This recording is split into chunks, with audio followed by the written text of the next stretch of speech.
लेकिन मैंने देखा जिस समय हमें सब्जी में छोंक डालने के लिए भी घी नहीं होता था, तो सब्जी बिना छोंक के खा सकते हैं, लेकिन यज्ञ उस समय भी कम से कम 250-300 ग्राम से रोजाना होता था। 96 की बात कर रही हूँ मैं। उतना ही घी होता था, 250-300 ग्राम एक दिन। तो महाराज जी यज्ञ जरूर करते, वो भी बड़ी चम्मच से करते थे और छोटी चम्मच से नहीं। और दूसरा, खाने पीने में बहुत उदार थे। तो विद्यार्थियों ने कहा जी देसी घी की जलेबी खिला देना, तो हम इसको छांट देंगे। 2-3 ने बोला ऐसे। तो महाराज जी ने कहा ठीक है खिला देंगे। तो जब वो ऐसे डील करके अंदर आए तो बाकी के विद्यार्थियों ने उनको डांटा। हम मना करके आए थे, तुम हाँ क्यों भर के आई? तुम ज्यादा अपने आप को हीरो बनाना चाहते हो, मना करके आओ अभी। वापस जाके वो बोल जी नहीं हम नहीं कर पाएंगे, हमें ध्यान नहीं था, आज हमारा भी पेपर है, हम भी नहीं कर पाएंगे। अब पैसे भी नहीं है तो अब क्या करें? महाराज जी ने जब वो योगिक जॉगिंग के समय अपनी धोती पहन बांधते हैं ना, ऐसे अपनी धोती बांधी और 2 बाल्टियां हाथ में ली और स्वयं ही उसको ढक्कन को हटा करके और 3 घंटे 2-2 बाल्टी निकाल निकाल के 3 घंटे में खड्डा खाली। ये तो मेरी आंखों से देखी हुई बात है। पूरा खाली कर दिया। और जब वो पूरा खाली हो गया तो खैर मेरे को तो मना किया था महाराज जी ने, नहीं जीजी आप बैठो कमरे में। मैंने कहा था महाराज जी मैं कुछ हेल्प करूं? तो बोले नहीं नहीं आप बैठो, आप अपनी पढ़ाई करो। लेकिन दूसरे जो लड़के थे, बहन मैं अकेली ही थी, वो पूरा खड्डा खाली होने के बाद इतने नालायक थे, सब बाहर निकल के आ गए अपने अपने कमरों से। गुरुजी ये तो हम कर ही देते हो, करते तो हो ही जाता है ना। लेकिन गुरुजी इतने उदार थे कि खड्डा भी खुद खाली किया और उसके बाद देसी घी की जलेबी भी बनी, वो सब ने खाई। तो ये कुछ लक्षण ऐसे होते हैं उदारता के। ये मैं इसलिए बता रही हूं कि आज तो सब कुछ है पतंजलि में, लेकिन जब कुछ भी नहीं था उस समय भी महाराज का हृदय उतना ही उदार था और दूसरों की सेवा करने की भावना उतनी ही ज्यादा थी। उससे पहले की यदि मैं चर्चा करूं, 84-85 जब गुरुजी गुरुकुल खानपुर में पढ़ते थे, और मैं तो उस समय अपने घर में ही थी, लेकिन मेरे घर से भी वो गुरुकुल 7-8 किलोमीटर दूर है। तो हम ऐसे ही जाते थे गुरुकुल में देखने के लिए, माता पिता के साथ, भैया के साथ। तो वहाँ 14-15 ब्रह्मचारी थे, तो हर एक एक व्यक्ति को व्यक्तिगत रूप से जानते थे कौन कैसा ब्रह्मचारी है। तो महाराज जी का ऐसा स्वभाव था, वो दूसरे के हिस्से का काम भी खुद कर देते थे। जैसे सर्दी होती है आजकल दिसंबर जनवरी में, तो सुबह सुबह गोबर उठाने की पारी है, तो दूसरा एक विद्यार्थी कहता था अरे मेरे को ठंडी लग रही है आज रामकिशन, मेरे बदले में तू ही उठा के डाल देना। बोले ठीक है मैं उठा दूंगा। वो उठा के डाल देते थे। बोले आज का चारा तू ही काट के ले आ खेत में से। ठीक है मैं काट के ले आता हूँ। तो एक हेल्पफुल नेचर जो होती है, आज आप अपनी आंखों से देख रहे हैं। भारत तो क्या पूरे वर्ल्ड में कहीं भी एक छत के नीचे 2-2.5 हजार बेड का हॉस्पिटल कहीं भी नहीं है, ना सरकारी है ना कोई प्राइवेट है। और यहाँ वेलनेस और योगग्राम दोनों को मिला करके 2.5 हजार बेड का हॉस्पिटल 365 दिन फुल रहता है। और उनके साथ महाराज जी जब मिलते हैं तो महाराज जी ऐसे बोलते हैं कि मुझे उनके अंदर कोई रोगी दिखाई नहीं देता, मुझे उनके अंदर अपना इष्ट देव, अपना भगवान दिखाई देता है। जब मैं उनसे मिलता हूं तो मैं अपने भगवान की पूजा कर रहा हूं, जब मैं उनसे मिल रहा हूं तो इतनी आत्मीयता, इतनी करुणा। बस ये चीज अलग होती है हर व्यक्ति में। एक व्यक्ति अहंकार से भी मिल सकता है। अच्छा आप लोग रोगी हो गए थे, ठीक है आ गए, जैसा किया वैसा तो भरना ही पड़ेगा, चलो मैं आशीर्वाद दे देता हूँ, अब यहाँ पर करवा लो, अपनी हेल्थ ठीक करवा लो और दवाई ले लेना और आगे। मतलब एक भाव अलग रख सकता है ना व्यक्ति। और यहाँ पर महाराज जी कहते हैं कि नहीं, तुम यहाँ आते ही ये सोच लो कि आप रोगी नहीं, आप योगी हैं, योगियों की संतान हैं। डॉक्टर हमेशा कहते हैं आप ठीक नहीं होंगे, महाराज जी कहते हैं आप मरेंगे नहीं, न मरिष्यति न मरिष्यति। 2-3 दिन पहले एक कोई बाइक रिपेयर करने वाला लड़का आया था, उस समय शायद आप पहुंचे नहीं थे, 2-3 दिन पहले की ही बात है। तो उससे पूछा गया कि आपको क्या लाभ हुआ, तो उसने बताया जी मेरा हार्ट टोटली फेल हो चुका था, मतलब वो उन्होंने डॉक्टरों ने कह दिया था आप 10-15 दिन के बाद आप बचेंगे नहीं, और या तो ट्रांसप्लांट करवाएं आप। तो खर्चा कितना है, बोले खर्चा तो लगभग 1 करोड़ हो जाएगा, और मिनिमम भी लगाएं तो 50 लाख से कम तो बिल्कुल ही नहीं चलेगा। अब वो बाइक रिपेयर करता है, उसके 3 बच्चे हैं, बीबी हैं, माता पिता हैं, उसको तो खाना खाना ही मुश्किल है, कहाँ से लाएगा 50 लाख रुपए। तो बेचारा मरने को ही तैयार हो गया, भाई क्या करें, मौत को ही स्वीकार करना पड़ेगा। तो किसी ने बताया कि आप पतंजलि क्यों नहीं चले जाते, यहाँ आकर के उसने बताई अपनी हालत। तो अपने यहाँ पर हमेशा 25% रोगी ऐसे होते हैं जिनका फ्री में भी इलाज होता है, जो बिल्कुल गरीब होते हैं, हमेशा होता है। तो उसको फ्री वाले कोटे में डाल दिया, और उसका यहाँ 10-15 दिन इलाज किया। उसके बाद उसने घर जाके भी उसी को फॉलो किया, वही डाइट और वही दिनचर्या। और अब वो 2 महीने के बाद आया था, बोले अब 100% मेरा हार्ट बिल्कुल ठीक है, चेक करवा करके आया। तो ये करुणा है। तो महाराज जी ने उससे पूछा कि आपको यहाँ सबसे अच्छी चीज क्या लगी, आपको कैसे प्रेरणा मिली कि मैं मरूंगा नहीं। बोल जी और तो कुछ समझ में नहीं आया, एक दिन ना आप यहाँ बोल रहे थे शिविर में, न मरिष्यति न मरिष्यति, संस्कृत का वाक्य है, मरोगे नहीं बिल्कुल भी, योग है ना, तो योग है तो मरने नहीं देगा आपको। बोले मैंने बस वो दिमाग में सोच लिया, और उठ तो सकता नहीं था बेड से, तो लेटे लेटे भी अनुलोम विलोम प्राणायाम करता ही रहा कंटिन्यू, और 2 महीने में उसने मौत से जंग जीत के मौत को पराजित कर दिया। देखा था ना आपने, हाँ आपने देखा। तो ऐसे ऐसे रोगी यहाँ पर इसलिए ठीक होते हैं कि महाराज जी उनको अपनी करुणा से, अपने प्रेम से, एक अपने आशीर्वाद से उनको प्रेरित कर देते हैं। तो ये केवल इसको हॉस्पिटल कहना ये उचित नहीं है।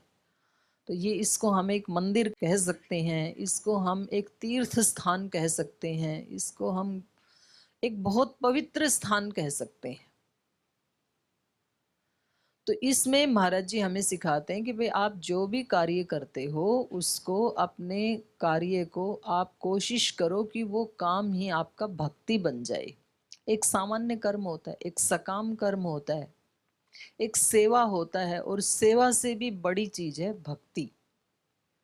तो वो भक्ति सेंटर में रख करके, सेंटर में भक्ति, सेंटर में योग, और फिर परिधि में कर्म योग। कुछ भी कार्य तो करना ही है, सभी को करना अपना अपना कर्तव्य कर्म।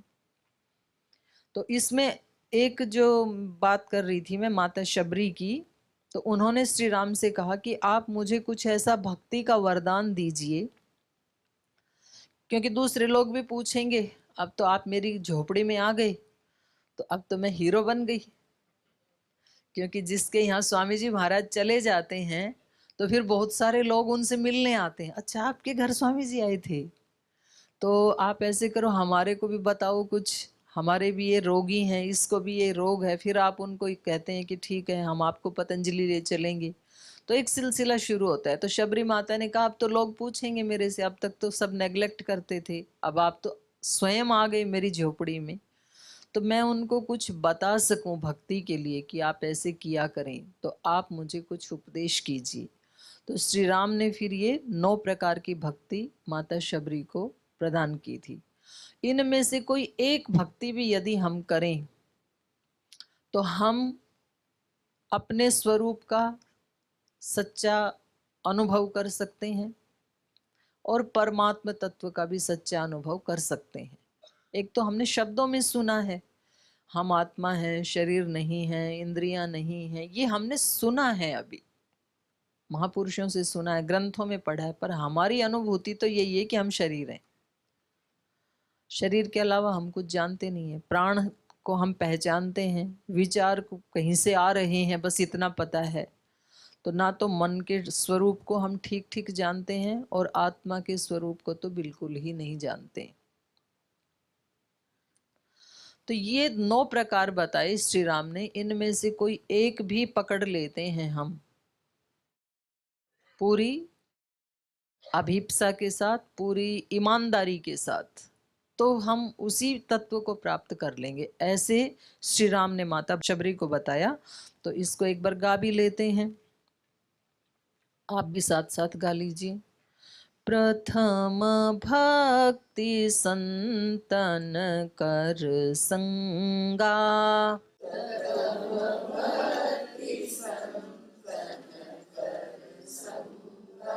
दूसरी रति मम कथा प्रसंगा,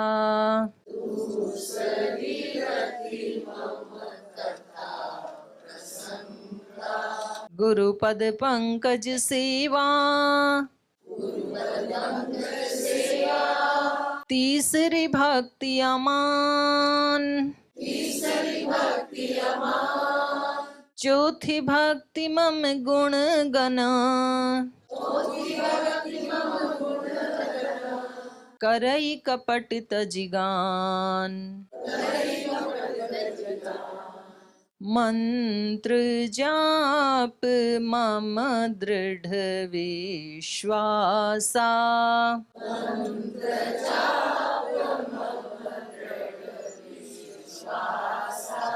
पंचम भजन सो वेद प्रकाशा,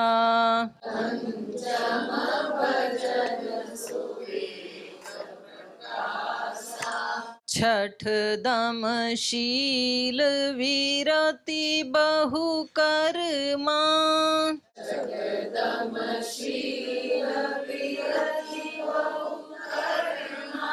निरत निरंतर सज्जन धर्मा,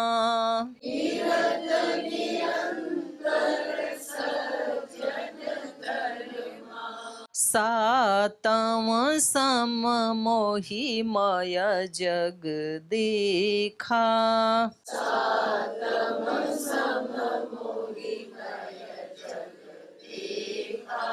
मोते संत अधिक करी लेखा,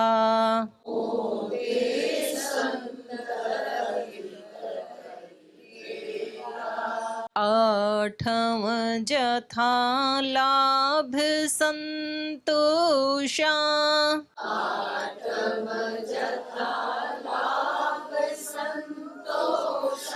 सपने हो नहीं देखई पर दोषा,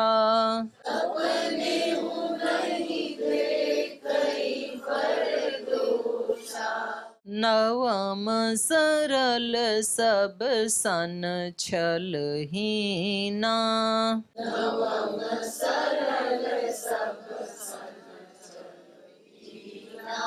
मम भरोसे ही हर्ष न दीना,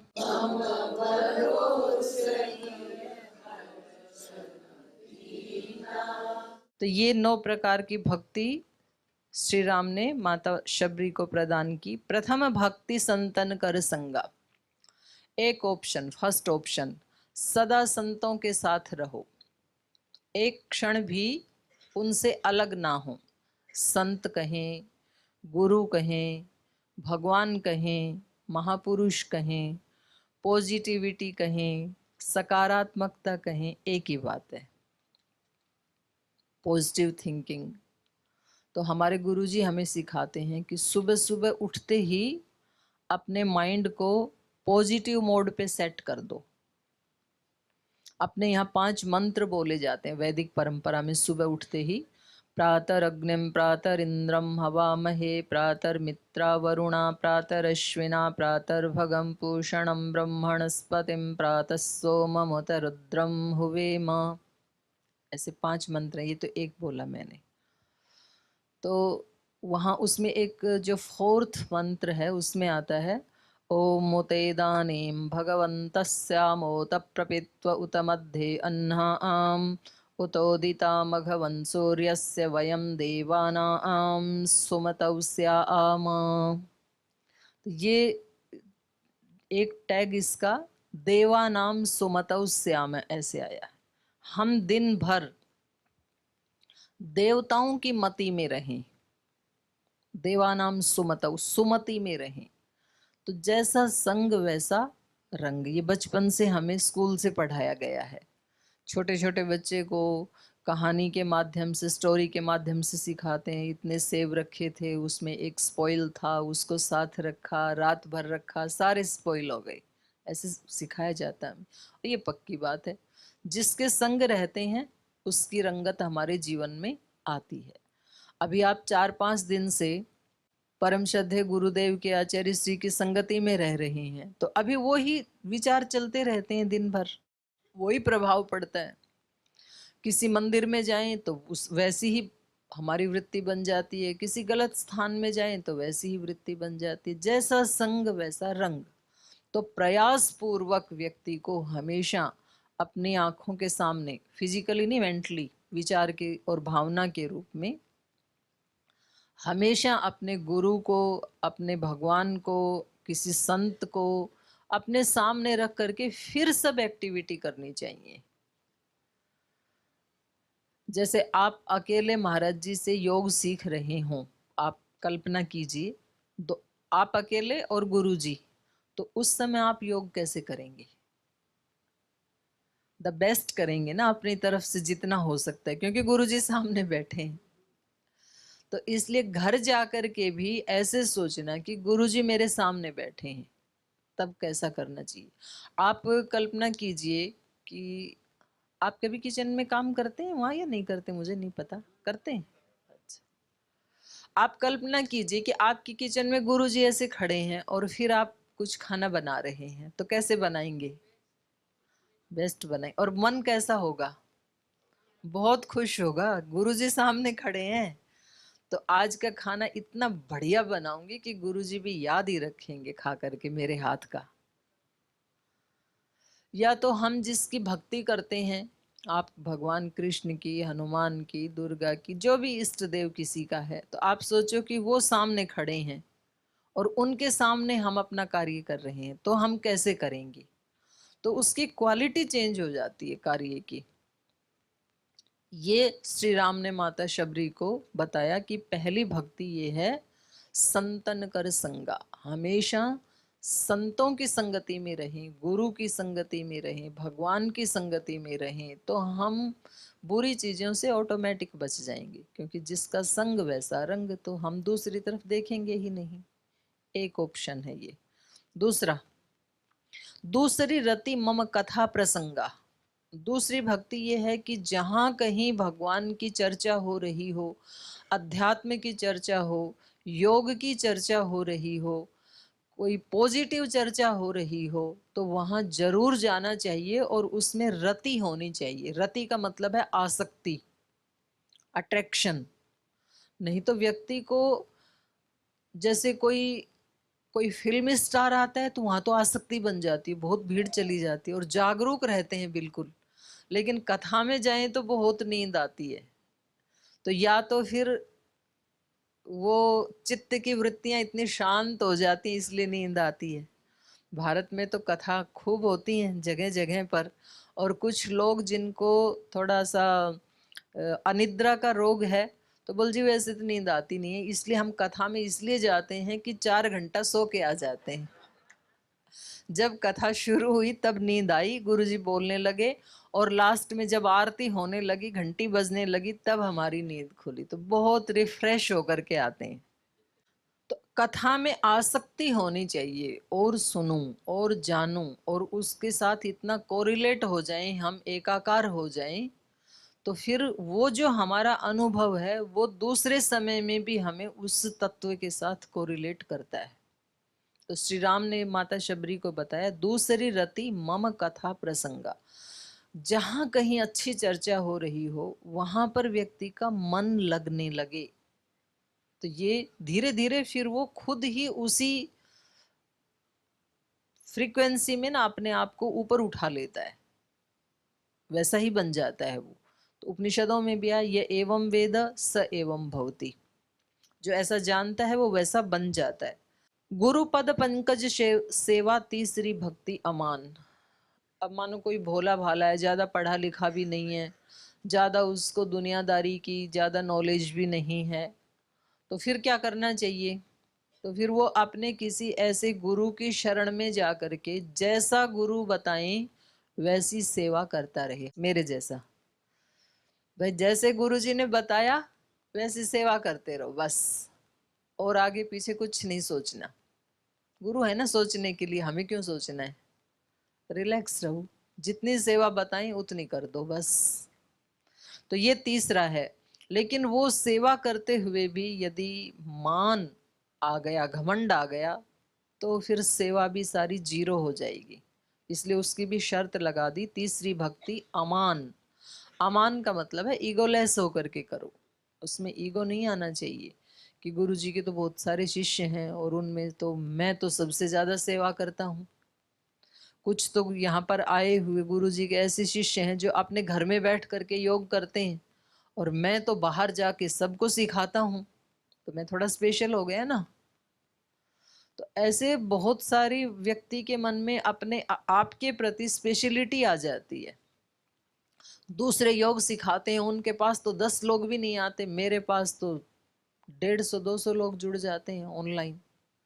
दूसरों के पास तो उनके शिष्य तो कभी मिलते हैं उनको जानते भी नहीं, मेरे वाले शिष्य तो ऐसे हैं कि मेरे को ऑनलाइन भी कितने सारी मेरी बड़ाई करते हैं, कितने अच्छे अच्छे कमेंट्स देते हैं, तो मेरा तो स्पेशल है।